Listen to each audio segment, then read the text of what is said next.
Hello again, everybody. This is Dan Clouser, and welcome back to the Journey of My Mother's Son podcast. Joined today with Rick Stratton, who is with the Brandywine Base Ball Club of Westchester, and we're going to talk some vintage baseball today. Rick, thanks for joining me. Thanks for having me, Dan. So we first connected back in 2015 when the organization I was with at the time, Big Vision Foundation, decided to host the first George Bradley Vintage Baseball Festival. And your club came up, and it was kind of a little bit of a different flavor of a festival where we wanted to give people a little bit of a taste of the progression of how the rules and the game of baseball changed from the 1860s to the 1870s to the 1880s, because one of the things we were looking to do is to celebrate George Bradley, who is a native of Reading, Pennsylvania, and his accomplishment of throwing the first no-hitter in Major League Baseball on July 15th, 1876, when his St. Louis Brown Stockings defeated the Hartford Blues 2-0. And as I started digging into this, I really knew nothing about vintage baseball. And I'd connected with a gentleman from the Harrisburg area. I can't remember his name, unfortunately, right now, and told him what we wanted to do. And I was telling him about how we wanted to celebrate George Bradley, and the no-hitter took place July 15th, 1876. And he's like, oh, well, we do, 1864 rules vintage baseball. And I was like, so what's that matter? Again, not knowing the way things changed. And then he started to explain to me again how the rules changed so much over that time period. So that's when I came up with the idea of, well, you know what, we still want your club and other clubs that play 1864 rules here. Then we want to try to get some 1870s and some 1880s teams here as well. And we were pretty successful in doing that. And again, you guys were one of the ones that came up. But, first of all, I guess talk a little bit about, those rules from, 1864 to 1876, how they evolved and how they changed, and why it wouldn't have been historically accurate to have just 1864 teams playing and celebrating an event that happened in 1876. Yeah, so as baseball started off very early on, there was a set of rules written by a gentleman named Doc Adams, kind of one of the lesser known fathers of baseball. There's a push to get him into the Hall of Fame. And he established these rules with the Knickerbocker Club up in New York. And so right around 1864, the rules were there were no gloves worn by any of the fielders. It was barehanded baseball, and you could catch a ball on the fly for an out, just as you would today, but you could also catch a ball on one bounce and record an out. That made it a little bit easier for the fielders who didn't have gloves. And that was a couple other minor differences. You don't overrun first base in 1864. You slide into first, or you stop there, or you keep going to second because you can get tagged out. Walks were on 3 pitches. Strikes, there were 3 strikes. Stealing was allowed.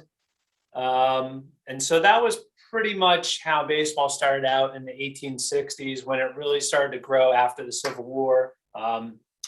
Gentlemen had more leisure time and wanted to go get exercise. So those were the rules that were established and determined to be, to produce pretty competitive games at that time. As the players got better and as they sort of figured out, ways to improve the game, the rules evolved in the late 1860s. So in 1867, you had to catch the ball on the fly, still barehanded, mind you. And balls and strikes were called by the umpire, 3 balls for a walk and 3 strikes for an out. Foul balls did not count as strikes. Gloves still were not worn. So 1867, the biggest difference was you had to catch the ball on the fly. Apparently, fielders became a little more efficient at catching the ball at that point. So they thought, let's give that a go. There were several other iterations up until the 1880s. And eventually in 1884, a hitter was able to call his strike zone either high or low to the pitcher. He would request a high pitch or a low pitch, and that became his strike zone. 6 balls got you a walk at that point. Gloves were generally not worn, but you started to see catchers and first basemen start to wear almost like a gardening mitt. And so that was, the home plate was actually a square at that time, whereas prior it was round. So the rules kind of evolved from the 1864 up until 1884. They still evolved after that. They're evolving today. I mean, we play 7-inning doubleheaders. We throw a man on second base at the end of a tie game. If you asked me about that 5 years ago, I would have thought it was crazy. But rules are always changing in baseball. It's an evolving sport, and that was no different in its infancy. Yeah, no doubt about it. 2 things I want to talk a little bit about in 1864 is, number one, the placement of the umpire, and then also the distance of the pitcher, and the fact that a pitcher's rubber didn't actually exist back then. And it's kind of funny, and I'll let you elaborate a little bit more on it, but when we were growing up and a guy hit a ball up the middle, he said, "Hey, hit it right up the box," not really knowing where that came from until I started learning more about vintage baseball and the original rules of where the pitcher stood and what he stood in as opposed to what he stood on at that time. So talk a little bit first about the umpire, and then about the pitching distance and what was then the pitcher's box. Sure. An umpire in the 1860s did not stand behind the catcher. He stood off to the side, facing the batter. So for a right-handed batter, the umpire would be standing similar to where a left-handed batter would be, except maybe a couple of steps back, just to allow for some room for the pitches to come in. So he stood facing the batter off to the side, and then he'd switch around for a left-handed batter. There was only one umpire.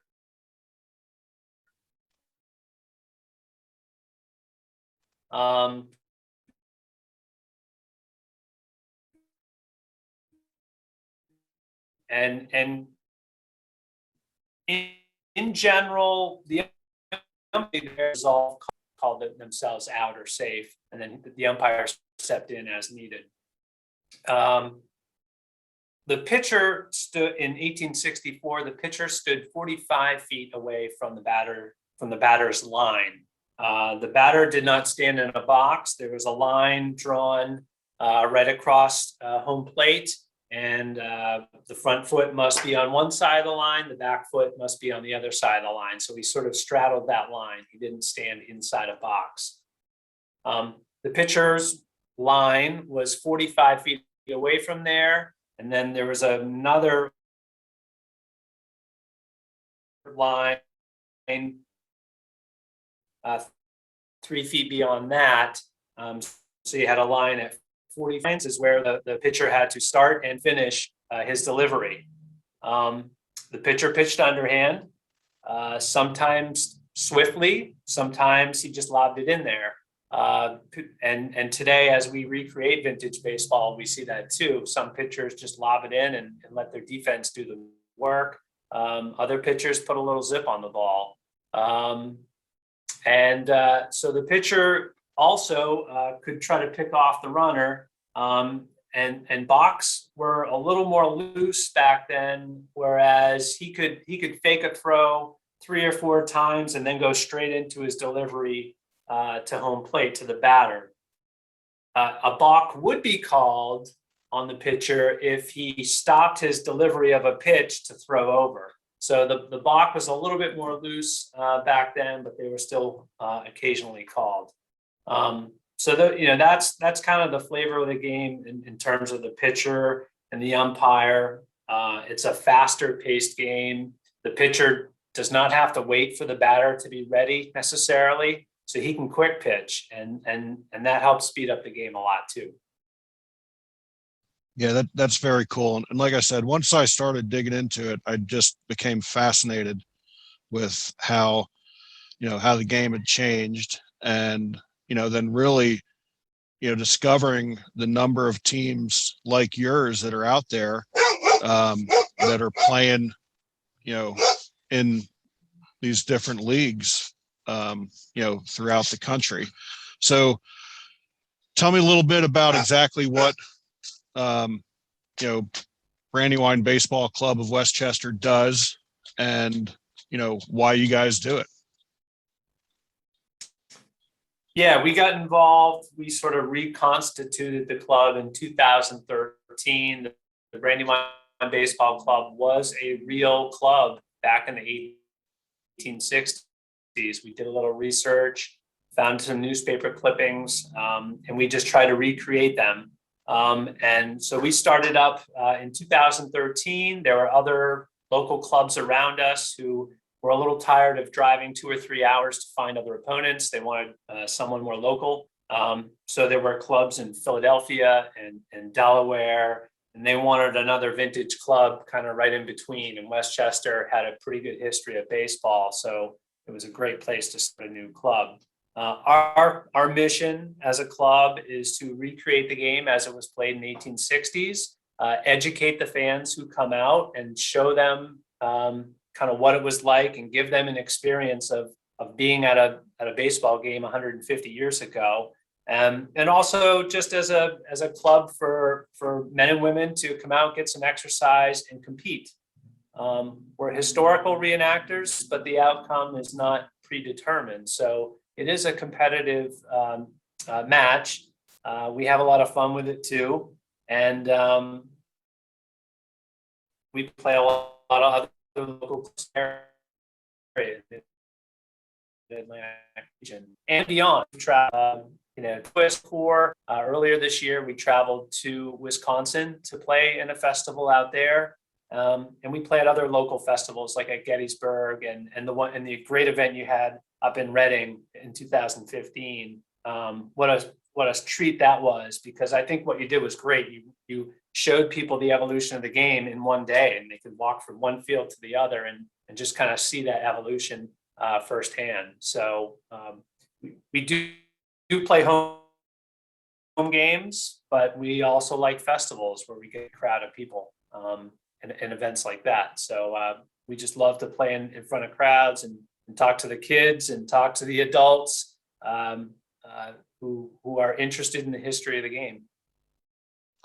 Yeah, and I think our festival was, again, a little bit unique in the fact that we showed the evolution there, but then we also had a few historical inaccuracies where we had you guys playing on regular baseball fields that first year. We later then moved you guys down onto just some of our open fields and had hay bales as the backstop and hay bales as the benches. But right. We also had Bill Lee at that first vintage festival that we had, and Bill is, even now in his 70s, still playing vintage baseball, 1880s, vintage baseball. So what was it like to be around Bill for the day and hang out and play a little bit with him?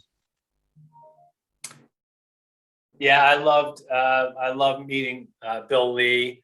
I was too young to really see him play in the 70s, but I knew of him. I kind of studied. I'm a Red Sox fan, so I knew of the 75 World Series, and I knew of his contributions to that team. And what a treat to play with him.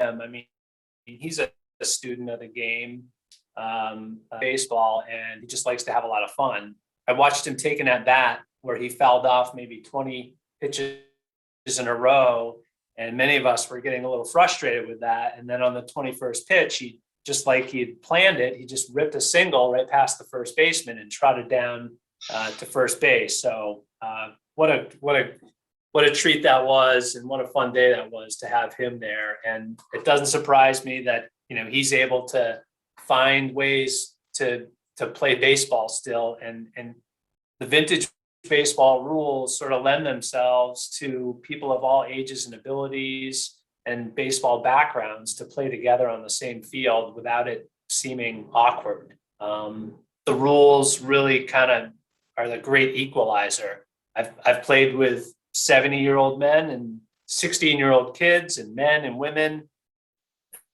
and some people who've never played competitive baseball in their lives. And I've always tell people, as long as you can jog and throw a baseball, you know, you're good enough to be out there. There's no special skill set involved. Yeah, no, it is. It definitely does attribute to allowing a wider range of players to play, which is pretty cool. And again, I mean, all 3 years that we ended up doing that festival, it was just fascinating to watch. Our last year, when your club wasn't there, we had a little bit different component where we had some of the kids that were there in playing in the competitive youth tournament actually out playing vintage, vintage baseball rules. And to see, again, these 13, 14, 15, 16-year-old kids out there really having a good time. And, you know, again, kind of fascinating. You don't always see that today, where kids really pick up on the history of the game that much. So to see that was pretty cool. And, you know, to have the vintage players, you know, really interacting with them and explaining the different rules and that sort of stuff. It was really kind of special to be able to do that. So that was very cool. So, you know, with your club, you guys actually do play in a league. And how many teams are in it's the Mid-Atlantic Vintage Baseball League, correct? It recently changed to the Eastern Baseball League, into Eastern Vintage Baseball League. So I don't know the exact number of teams. It's 12 or 14 teams. We all play each other throughout the year. We do keep standings. We do plan to have a tournament at the end of the year down in Lewis, Delaware. And so, but we play teams outside the league too. And in years past, we haven't really had a tournament, or we don't really keep standings. It's really just kind of an exhibition thing. But we're organized enough, or I think we can pull off a league and have standings and do a tournament at the end this year. So we're happy to take part in that. Yeah. Like I said, it's very cool. So I guess for you personally, what got you involved in vintage baseball? Like I said, for me, I kind of fell into it when I went down this rabbit hole and discovered that, you know, the guy that threw the first no-hitter in Major League Baseball was from Reading, Pennsylvania, and wanted to pay homage to him. But how did you go down the rabbit hole of vintage baseball? Because it really does turn into a rabbit hole once you start digging into how the game started. Yeah, I'm deep in that hole, Dan. I was always a fan of baseball. I also enjoyed the history of the game. I collected baseball cards. I remember one of my first video games was a computer simulation of baseball, and you could kind of build your own roster out of historical players. So, you know, how neat was it to have a team with both Babe Ruth and Warren Spahn on the same team, and I'd kind of create my own rosters. I've always kind of liked the history of the game. But I didn't really play competitively after the age of 14. Just found other interests and hobbies, and always watched baseball, always loved baseball, but never really played until I saw an ad in the paper here in, I live in suburban Philadelphia, and there was an ad in the paper about a club that wanted to startup in Westchester for vintage baseball. And I was counting on maybe they'll let me umpire, and maybe they'll let me keep score, and maybe I'll just watch. And a couple months later, I was the starting catcher and captain of the club, and haven't been able to step away from the field since. It's been a wonderful experience. I have more fun playing vintage baseball than any other form of baseball I've ever played. I've made great friends. I've traveled in my adult years, so it's been a great experience for me personally. I'm not a highly religious person. Baseball is my religion, really. It's what I identify with, and I find even people who aren't great baseball fans can talk about baseball for 5 to 10 minutes, and it's just how I relate to people most of the time. Yeah, it is very cool. Baseball is that great equalizer. We talked a little bit about Bill Lee, and he did a documentary several years ago, and one of the guys he's talking to in that documentary says, if you would have sat George Bush and Fidel Castro in a room and said, forget everything else and just talk about baseball, right, they would actually become really good friends, Yeah, best of friends. So yeah, it really is a great equalizer. Absolutely. And we were out at the Field of Dreams movie site on this leg of our trip, and again, that puts the game into perspective, and it just puts it into the fact that it is the great equalizer. It is magical.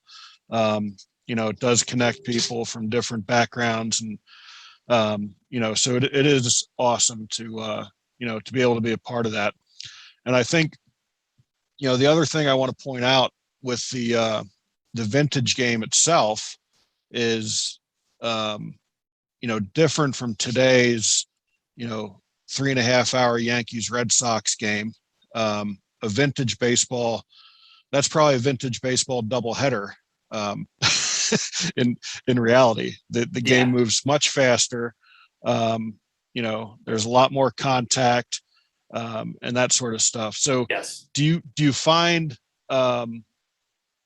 novel fans that come to your games comment about the speed of the games? Because I know when I was first putting together the schedule for our festival, I was leaving our standard 2.5 hour gap between games, and one of you guys is like, hey, that's way too much time in between games for us. So right. I was really thankful that the vintage community kind of embraced me and helped me through my ignorance of getting through that. And then we redid the schedule and accommodated the times more appropriately. But do you find a lot of fans saying, wow, man, I didn't think that we would see this much action in this short a period of time? Yeah, the fans are they enjoy the quick pace. It's really about speed and defense. We play on an open field. It's not a cut diamond. There's no dirt. There's no fences. So no home runs unless you can hit an inside the Parker. And that's way more exciting to watch than, someone blasts the thing 400 feet and everyone just goes oohs and ahs, and then it's over and the guy walks around the bases. I think fans appreciate that. They identify with it. It's more exciting. It keeps people interested. You don't have these big, long pauses. Besides a break in the inning, and even those are probably 3 or 4 minutes. As long as it takes the right fielder to trot out there, we're up and ready to go. So yeah, our typical games are 75 to 90 minutes is a 9-inning game. Yeah, and that's awesome. Let's talk a little bit about the equipment. We mentioned about the gloves, that there were none. Right.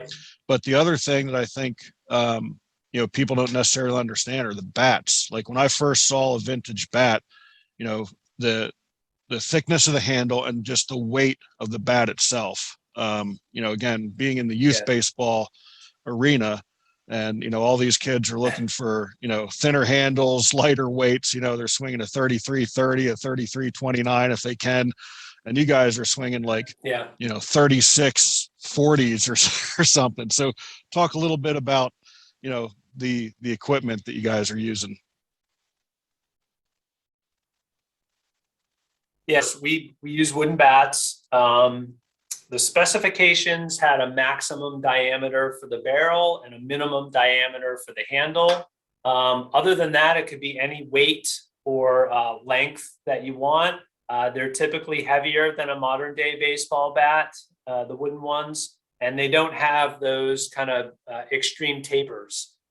So the handles tend to be a little bit thicker. I use a smaller bat than most of the other players. I'm kind of a contact hitter. I don't really slug the thing too far. But some guys get up there with bats that, gosh, even a major leaguer would kind of scoff at. They'd be like, this thing is just much too heavy.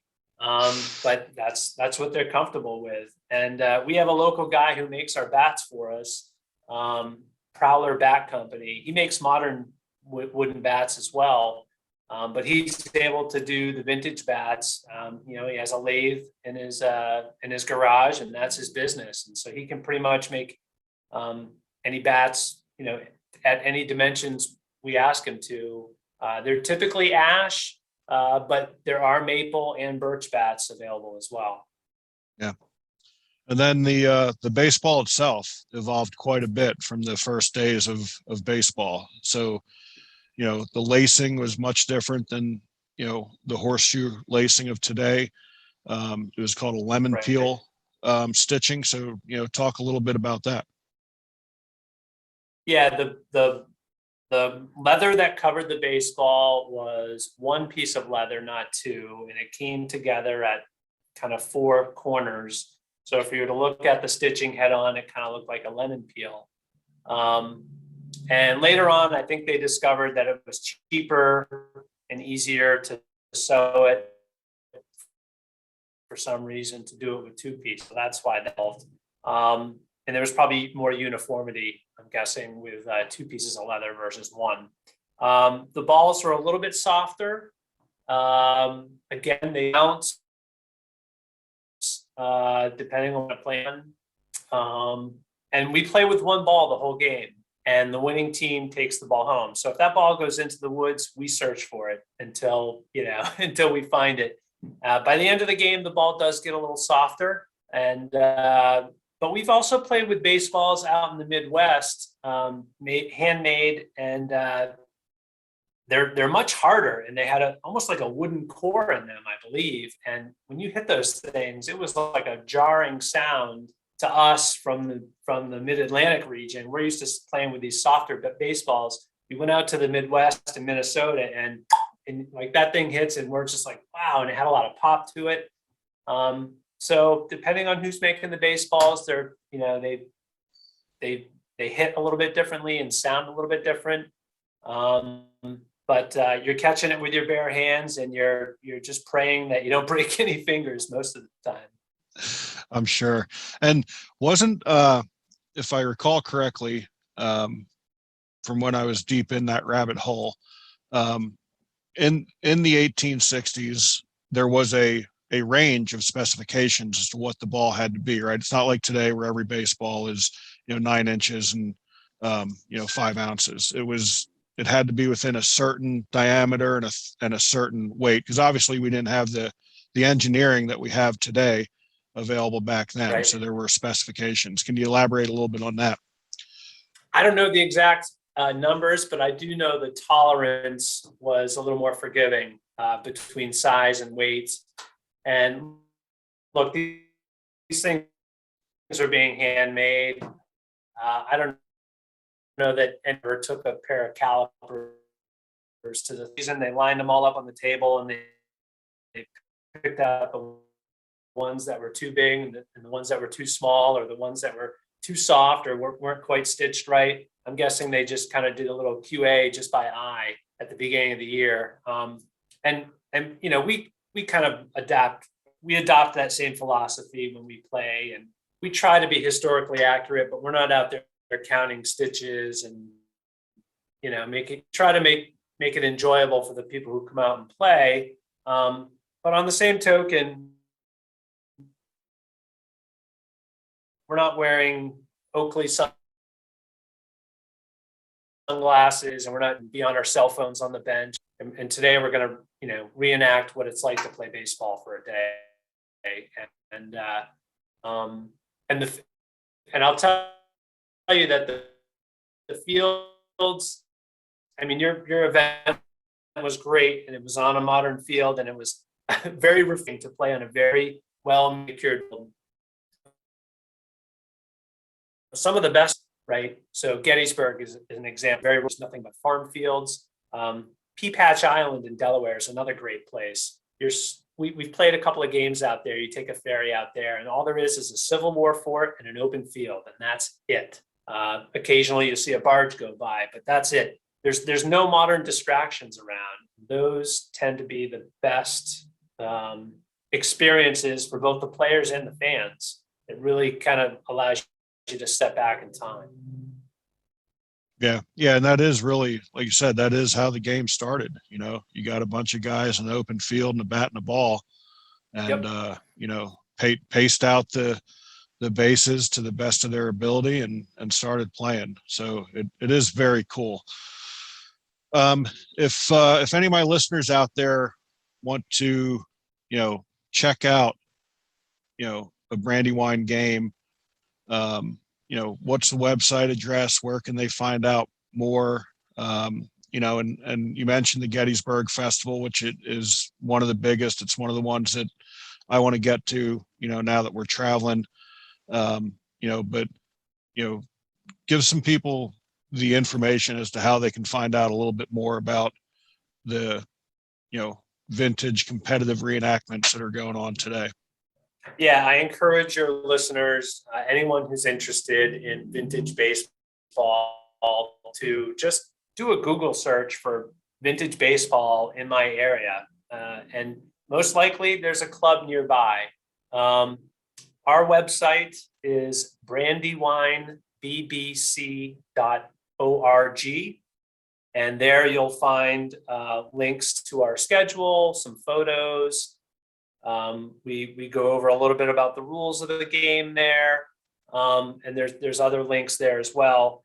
But, you know, anyone who's interested in seeing a baseball game, a vintage baseball game, chances are there's a club nearby. And if there isn't, and you'd like to start one, you got to find a group of people who's kind of willing to do a little bit of homework, get their hands dirty, and start up a club, because it's a growing sport. I know that there's probably over 150 teams across the country, and so it is quite popular. And the Gettysburg event is a great place because we bring in teams from all over, from down south, from the Midwest, from the Northeast and Michigan, that area too.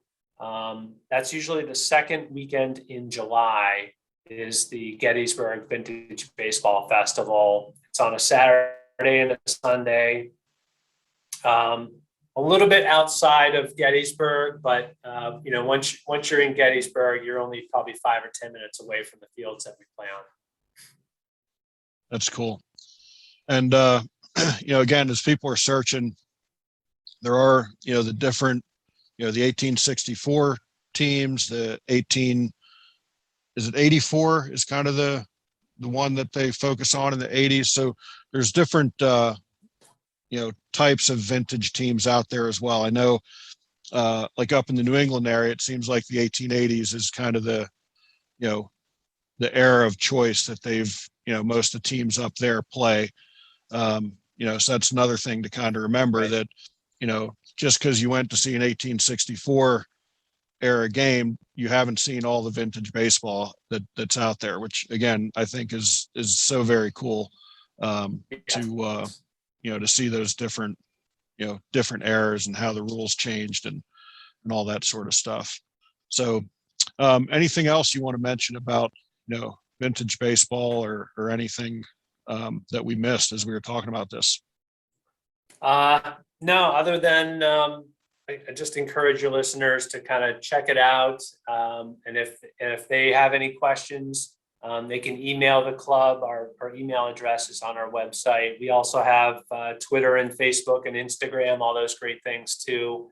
You know, we're getting ready to wrap up our 2021 season. I think we've got 3 or 4 dates left. We play a pretty full schedule, And we're always looking for members. So any of your listeners in the Westchester area looking to play or just come out and watch a game, please get in touch with us through our website. Awesome. So, Rick, I always ask my guests one final question. I normally give them a heads up about it. I forgot to give you a heads up on this one. So, kind of It's okay. hitting you on the fly. But the subtitle of the podcast is Many Little People in Many Little Places. And it comes from a song by a guy by the name of Michael Franti, where the opening lyrics say, when many little people in many little places do many little things and the whole world changes. So what's one of the little things that Rick's doing on a daily basis to make the world a little bit better place? Yeah. So as we're playing vintage baseball, it's always my mission to find that one person in the crowd who really connects with it. And it's, you make eye contact and there's usually that feeling of, yeah, this is like a really special thing. I'm really in tune with it, and really just connecting with that person and talking about the game with them. At the end of our game last weekend, a couple of players stuck around and threw batting practice to the kids. And if we could just plant the seed of baseball or just any recreation with kids to kind of get them outside, get them active, and get them to enjoy this wonderful game, that's what it's all about. That's, what I try to do when I'm out there. Yeah, that's awesome. And I don't think I ever told you this before, but when you talk about the kids at the foundation, we used to do a couple different days where we would bring kids in from the Bethany Children's Home and from the Children's Home of Reading, and have them, just come in. And we did it with one of our local soccer clubs. So we'd split the kids into two groups, and the one group would go up and play soccer. The other group, we would actually have them play vintage baseball. And It was so cool to introduce these young kids to the game and the rules of the game. And to then see them out there playing, man, they just had a blast. And then we'd have lunch, and then the kids that were playing vintage baseball went up and played soccer, and the kids that were playing soccer would come down and play vintage baseball. But it was probably one of the funnest things we did as an organization, was being able, because you'd get the ball out and you'd show them the bats, and these kids were just absolutely fascinated. They're all just touching that ball, and they're like, wow, this is so cool. And they had no idea. So to be able to teach them something new like that, and then watch them, go out and play it, and then how much fun they had playing it was really cool to see. So, I think, like you said, connecting with those younger kids and, getting them out there after a game is probably a pretty cool concept for sure. Yeah, it's a tangible thing, right? If you make it tangible and make the experience real, they can be part of the experience. They'll just gravitate towards it more. So, yeah. Absolutely. Rick, this was awesome. I know we had scheduled this a little earlier and had some internet connectivity issues, which sometimes happens when you live in an RV. But we got through it this time and had some good connectivity. So I'm really glad we got to connect and, talk about vintage baseball. I hope my listeners check out your website for sure. And, those that are still, back there in the, Reading, Westchester, Philly area, I hope they come out and see a game, because they will thoroughly enjoy themselves. I mean, even after we did that festival, there were people that would come up to me years later and were like, oh yeah, I was at that vintage baseball festival that you guys did. And, to hear them, again, their eyes kind of light up and just talk about how they didn't know, any of those, rules of the early games was really special to hear people come back and talk about, for sure. So I do appreciate you taking the time. And for folks out there listening, be sure to check my blogs and other podcasts out at danclouser.com. Rick, thanks again so much for joining me today, and good luck with the rest of the season. Hopefully we can get some fans out there to check you guys out in the future. Yeah, thanks for having me, Dan. Keep doing what you're doing, and we'll stay in touch for sure. Absolutely.